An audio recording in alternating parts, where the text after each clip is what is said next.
They called me selfish. The word hung in the air like smoke, thick and ugly. My sister stood in our parents' kitchen, her husband beside her, both wearing matching faces of moral superiority.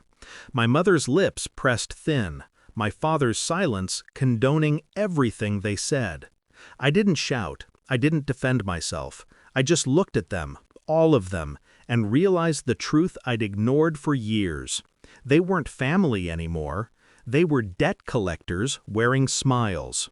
It started when my parents' health began to decline. I was the one who stepped up, paid the mortgage, handled the medical bills, fixed what broke. I told myself it was duty, blood, gratitude. My sister had her own life, her own house, her own family, or so I thought. Then she and her husband temporarily moved in with our parents. Just until we find a new place, she said. That was 2 years ago. They treated the house like a resort. My parents' home transformed into their personal retreat. Weekends were for relaxation, which really meant I'd get texts asking to help out with the kids while they went wine tasting or spent quality time together. I didn't mind at first, but the pattern grew. Every request became an expectation. Every favor became an obligation.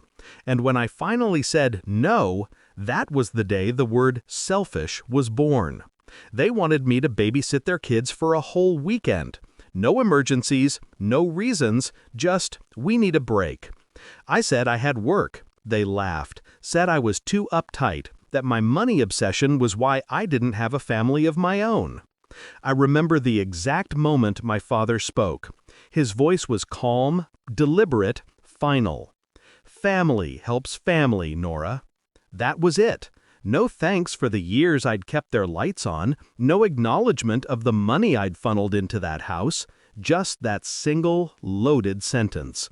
I felt something click inside me, a lock turning. I smiled. "You're right," I said. "Family helps family." That night, I made a plan. I didn't pack my bags immediately. I waited, observed, watched how they used the utilities I paid for, the Wi-Fi I provided, the food I bought.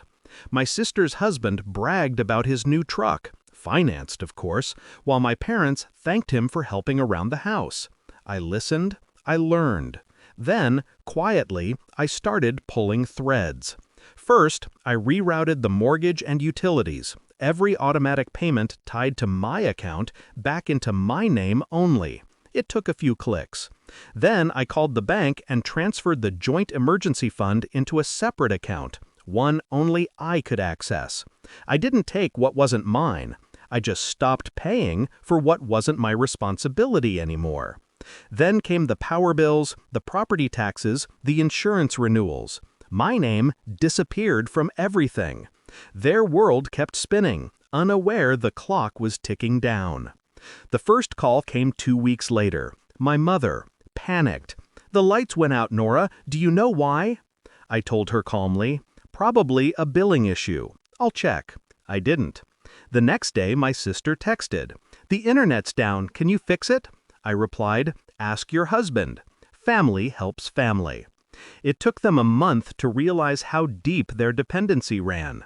My parents had no savings left. My sister's husband was out of work. The mortgage payment bounced. The insurance lapsed.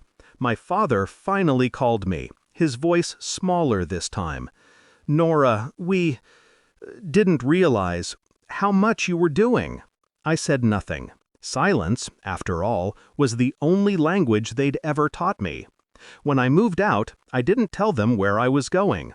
Just packed my things and left a single note on the kitchen counter. This house taught me that giving doesn't guarantee gratitude. You took my generosity for granted, so I'm taking it back. You said family helps family. Help yourselves. They called for weeks. My sister's messages turned from anger to apology to begging. "You can't just abandon them," she said. "They're our parents." "No," I answered once. "They're yours." Months passed. I bought my own apartment. Small, quiet, mine. I kept working. My parents eventually sold the house, downsized, learned to budget. My sister and her husband left town after the foreclosure. I heard they're renting now.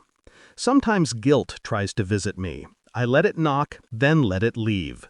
Because the truth is, I didn't destroy them, I just stopped saving them. They mistook my silence for weakness. But silence is just patience in disguise. And patience, when pushed too far, becomes power. Last week, I got a postcard. No return address. Just 4 words. We finally understand now. I placed it on my desk, smiled, and whispered to the empty room, "Good." Then I turned off the light. And this time, I didn't leave it on for anyone else.